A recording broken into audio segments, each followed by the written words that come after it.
ሩጫ ካለ የኢትዮጵያ አትሌቶች አሉ። የኢትዮጵያ አትሌቶች ካሉ ደግሞ ድል፣ ሜዳሊያ፣ አሸናፊነትና ሰንደቅ ዓላማን ማውለብለብ አለ። በአውስትራሊያም የኢትዮጵያ አትሌቶች በአስደናቂ ሁኔታ የወርቅና የነሐስ ሜዳሊያ አምጥተዋል። ስለ ሁለቱ ጀግኖቻችን የምንነግራችሁ ነገር አለ። በዛሬው ዕለት አንድን ሰው እናስታውሳለን። ኢትዮጵያ የምን ጊዜ ምርጥ አትሌቶቿ ውስጥ የምታካትተው መሐመድ አማን የት ነው ብለን የፈለግነውን ሙከራና የደረስንበትን ውጤት እንነግራችኋለን። ይህ በእንዲህ እንዳለ ከባሉ ጋር ተያይዞ ጉዳፍ ጸጋይ ያስተላለፈችው መልእክትም ሌላኛው የስፖርቱ የዕለቱ የዘገባችን አካል ነው። የውጭ አጫጭር የዝውውር ጭምጭምታዎች ተሰምተዋል። ጋን ፎረስትና ኒውካስትል የመርሲሳይዱ ክለብ ሊቨርፑል ኡራጓይ አጥቂን ለማስፈረም እየተንቀሳቀሱ ነው ሲባል፣ ሊቨርፑል ደግሞ ትውልደ ኤርትራዊ ስዊድናዊ የኒውካስትል ዩናይትድ አጥቂ 25 ዓመቱ አሌክሳንደር አይዛክን ለማስፈረም እንቅስቃሴ እያደረገ መሆኑ ተሰምቷል። ባየር ሙኒክ የፕሪሚየር ሊጉ ተሳታፊ ክለብ ብራይተን ሆቭ አልቢዮን ግብ ጠባቂን ለማስፈረም እየተንቀሳቀሰ ነው ተብሏል። ይህ በእንዲህ እንዳለ ባየር ሙኒክ የካናዳ እግር ኳስ ፌዴሬሽን ሊከስ መሆኑም ተሰምቷል። ብራዚል አሰልጣኟን ካሰናበተች በኋላ መነጋገሪያ ሆናለች። ትላንት ኪሊያን ምባፔ ከክርስቲያኖ ሮናልዶ ጋር በመጀመሪያው ጊዜ የአሳኩትን ድል ትናንትና ተጋርቷል። ኪሊያን ምባፔ የደረሰበት የግብ ብዛት ገና መጋቢት ላይ በርካቶችን እያነጋገረና የሮናልዶን ሪካርድም ሊሰብር ይችላል እየተባለ ነው። ኒውካስትል ዩናይትድ ከ70 ዓመት በኋላ ያገኙትን ዋንጫ በአስገራሚ ሁኔታ በከተማ ባስ እየዞሩ ደስታቸውን እያከበሩና እያጣጣሙ ይገኛሉ። ከዚህ ጋር ያለውን ዜናም እንነግራችኋለን። ሰላም ጤና ይስጥልን፣ እንደምን አላችሁ? ለእስልምና እምነት ተከታዮች እንኳን ለኢድ አልፈጥር በዓል በሰላም አደረሳችሁ ለማለት እንወዳለን። ከሁሉ አስቀድመን መነሻችንን እንደተለመደው ከኢትዮጵያ አትሌቲክስ ጉዳይ እናድርግ።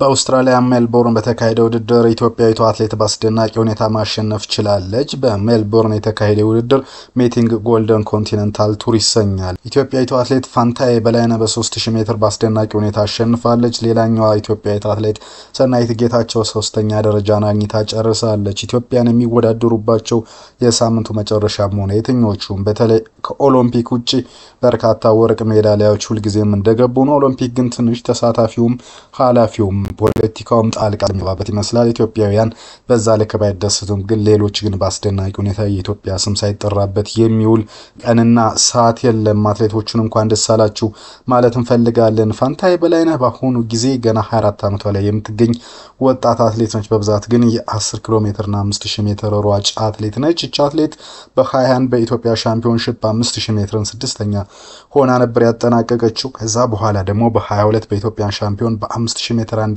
ሆና ማጠናቀቅ ትችላለች። በ10 ኪሎ ሜትር የጎዳና ላይ ሩጫ 30 ደቂቃ ከ24 በመግባት በ22 ምርጥ ሰዓቷን አስመዝግባለች። 5000 ሜትር 14:35:27 ባለፈው ዓመት የጨረሰችበትም ምርጥ ሰዓቷ ሆኖ ተመዝግቦላታል።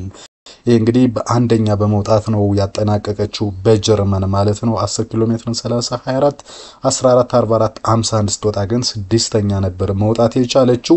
ከዛ በኋላ እንግዲህ በአስደናቂ ሁኔታ ይች አትሌት የኢትዮጵያን ስም በዛሬው ዕለት ማለት ነው በሳምንቱ መጨረሻ በተካሄደው በዚህ ውድድር የኢትዮጵያን ስም ማስጠራት ችላለች። ሌላኛዋ ሁለተኛ ስለወጣችው አትሌት ደግሞ የተወሰነ ነገር እንገራችሁ። ይችም እጅግ በጣም ገና ወጣት አትሌት ነች። 19 ዓመቷ ላይ ነው የምትገኘው ሰናይት ጌታቸው 3000 ሜትርን 8:32:29 በቦስተን ባለፈው ዓመት በመሮጥ ምርጥ ሰዓት ማስመዝገብ የቻለች አትሌት ነች። በዩጂን 2024 5000 ሜትርን 14:37 መሮጥ ችላለች። እንዲሁም በነርጃ በ2023 10000 ሜትርን 30:59 በመግባት ምርጥ ሰዓት ታስመዘግብ በግማሽ ማራቶን 1:06:05 በሂውስተን 2025 በመግባትም ጥሩ ሰዓት አስመዝግባለች። በወርልድ ክሮስ ካንትሪ ሻምፒዮንሺፕ በ2023 በፓትረስት እንዲሁ በሁለት ጊዜ የወርቅ ሜዳሊያ ባለቤት መሆን የቻለች ነች። ነሐስ ሜዳሊያ በማምጣት ኢትዮጵያን ስም ከፍ አድርገው ማስጠራት ችለዋል። ወደ ሌላ ጉዳይ እንለፍ። በዛሬው ዕለት በመላው ዓለም የኢድ አልፈጥር በዓል እየተከበረ ነው በድምቀት። ከዚህ ጋር በተያያዘ መሐመድ አማንን እናስታውሳለን። አሁን ላይ 31 ዓመት እድሜው ላይ የሚደርሰውና በጃንዋሪ 1994 የተወለደው መሐመድ አማን ኢትዮጵያ በድንቅ አትሌት መዝገብ ውስጥ ካሰፈረችው ውስጥና ከማይረሱ ሰዎች ውስጥ አንዱ ነው። በ800 ሜትርን ታሪክ መስራት የቻለ ነው። 800 ሜትርን በብራሰልስ 2013 1:42:37 1500 ሜትርን 3:43:52 እንዲሁም ደግሞ በማይል ውድድር 3:57:14 በመግባት አስደናቂ ውጤቶችን ማስመዝገብ የቻለ ነው። መሐመድ አማን በወርልድ ሻምፒዮንሺፕ በ2013 ሞስኮ በ800 ሜትር የወርቅ ሜዳሊያ ማምጣት ችሏል። በወርልድ ኢንዶር ሻምፒዮንሺፕ በ2012 በኢስታንቡል እንዲሁም በ2014 በስፖርቱ የወርቅ ሜዳሊያ ማምጣት የቻለ ነው። በእርግጥም ኢትዮጵያ ከመሐመድ አማን በኋላ በ800 ሜትር የወንድ አትሌት አልወጣላትም ብሎ በድፍረት መናገር ይቻላል። በአፍሪካ ሻምፒዮና በሞሮኮ ማራካሽ በ2014 የብር ሜዳሊያ ማምጣት ሲችል በአፍሪካ ወጣቶች ሻምፒዮና በ2019 ባምቡስና በ2011 በጋብሮኒ የወርቅ ሜዳሊያ ባለቤት ነበር ጀግናው መሐመድ አማን።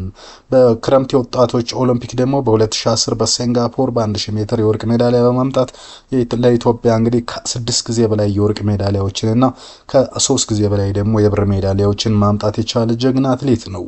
በዓለም ወጣቶች ሻምፒዮና በ2011 ደግሞ በሊል ሜትሮፖል በተካሄደ ውድድር የብር ሜዳሊያ ሲሆን አፍሪካን ወክሎ ደግሞ በኮንቲኔንታል ካፕ በ2014 በማራካሽ በ800 ሜትር ሌላ የወርቅ ሜዳሊያ የብር ሜዳሊያ ማምጣት የቻለ ነው። በለንደን ኦሎምፒክ ተሳትፎ የነበረው መሐመድ 2 ዙር ማጣሪያዎችን አልፎ ለፍጻሜ ውድድር በማለፍ የመጀመሪያው ኢትዮጵያ አትሌት ለመሆን በቅቷል። በፍጻሜው ውድድር ሜዳሊያ ሰንጠረዥ ውስጥ መግባት ባይችልም የራሱና የኢትዮጵያ ክብረ ወሰን ማሻሻል ነበር ውድድሩን ያጠናቀቀው። ከኦሎምፒክ በኋላ በተከፈተው የዳይመንድ ሊግ ውድድር የተሳተፈው መሐመድ በዙሪክ በተካሄደው የ800 ሜትር ውድድር ላይ የዓለም ሪከርድ ባለቤቱን ኬንያዊ ዴቪድ ሮዲሻን ቀድሞ በመግባት አሸናፊ ሆኗል። በዚህ ውድድር የራሱንና የኢትዮጵያን ሪከርድ በማሻሻል ያጠናቀቀ አትሌት ነበር መሐመድ አማን አሁን ላይ ሩጫ ካቆመ ትንሽ ቆየት ብሏል። በዚህ ምክንያት በግል ህይወቱ በፈረንሳይ ሀገር ኑሮን አድርጓል የሚሉ መረጃዎች ሲወጡም ሁሉ ስፖርት ግን ይሄንን ማጣራት አልቻለም። በእርግጥ ከፍተኛ ከ239,000 በላይ ተከታይ ያለው ፌስቡክ ፔጁ ላይም በ2014 በኋላ አፕዴት አላደረገም። በዛ አካባቢ ያሉ ፎቶዎች ግን የሚያሳዩት በዛው ሀገር የፈረንሳይ በተለያዩ ቦታዎች የተነሳቸው ፎቶዎች ናቸው።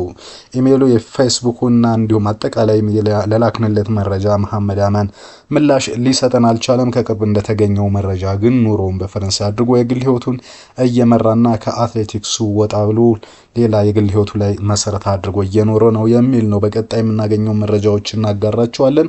የሆነ ሆኖ በዛሬው ዕለት ኢድ አልፈጥርን ካነሳን ጀግናው አትሌት ጉዳፍ ጸጋይ ለእስልምና እምነት ተከታዮች መልእክት አስተላልፋለች።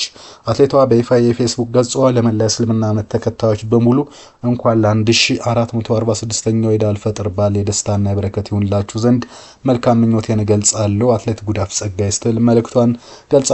ጉዳፍ ጸጋይም እንግዲህ ኢትዮጵያ ከምትመካባቸው ጀግና አትሌቶች መካከል አንዷ እንደሆነች ይታወቃል። በኦሎምፒክ ጨዋታዎች በ2020 ቶኪዮ በ5000 ሜትር ነሐስ፣ በወርልድ ሻምፒዮንሺፕ በ22 በዩጂን፣ በ23 ቡዳፔስት በ5000 እና በ10000 ወርቅ፣ በ22 ዩጂን በ1500 ብር፣ በ2019 ዶሃ በ1500 የነሐስ እንዲሁም በወርልድ ኢንዶር ሻምፒዮንሺፕ በ25 ናንጂንግ በአስደናቂ ሁኔታ የቦታውን ሪከርድ በመስበር ከሰሞኑ ታሪክ መስራቷን ይህን ተከትሎም የዓለም ተመልካች የ2025 ምርጥ አትሌት በሚል በአንድነት እንደመረጣት የሚታወቅ ጉዳይ ነው። በ2022 ቤልግሬድ የወርቅ ሜዳሊያ፣ በ24 ግላስጎ የብር እንዲሁም ደግሞ በ2016 ፖርትላንድ የነሐስ ሜዳሊያ ባለቤት ነች። በዳይመንድ ሊግም በ2023 አሸናፊ ሆነችው ጉዳፍ ጸጋይ ለእስልምና እምነት ተከታዮች መልካም በዓል ብላለች። ሁሉ ስፖርት በድጋሚ ባሉ መልካም በዓል ማለት ይፈልጋል። እስኪ የት አካባቢ ሆናችሁ ኢድ አልፈጥርን በዓል እያከበራችሁ ነው? የባሉ ድባብና ስሜት ምን ይመስላል? እስኪ ጻፉልን። ወደ ውጭ ስፖርታዊ መረጃዎች እንለፍ። በቅድሚያ አጫጭር ዝውውር መረጃዎችን እናገኛለን። ኖቲንጋም ፎረስት እና ኒውካስትል የመርሲሳይዱን ክለብ ሊቨርፑል ኡራጓይ አጥቂ ለማስፈረም ግጭት ውስጥ መግባታቸው እየተሰማ ነው። የ25 ዓመቱ ዳርዊን ኑኔዝ የማስፈረም ፍላጎት ሁለቱም እንዳላቸው ቲሞክ ዘግቧል። ሁለቱም እንግዲህ የበላይነቱን ለመውሰድ ፉክክር ውስጥ ገብተዋል እያሉ ነው። በሌላ ዜና ሊቨርፑል ትውልድ ኤርትራዊ ስዊድናዊን የኒውካስትል ዩናይትድ አጥቂ የ25 ዓመቱ አሌክሳንደር አይዛክን የማስፈረም ከፍተኛ ፍላጎት አለው ነው የተባለው። ለዚህም የተጠየቀውን ገንዘብ ለማቅረብና መሐመድ ሳላህን ደግሞ በክረምቱ ዝውውር ለመሸኘት ሐሳብ አለው ተብሏል። ጊቭ ሚ ስፖርት ነው ይህን ዘገባ የዘገበው።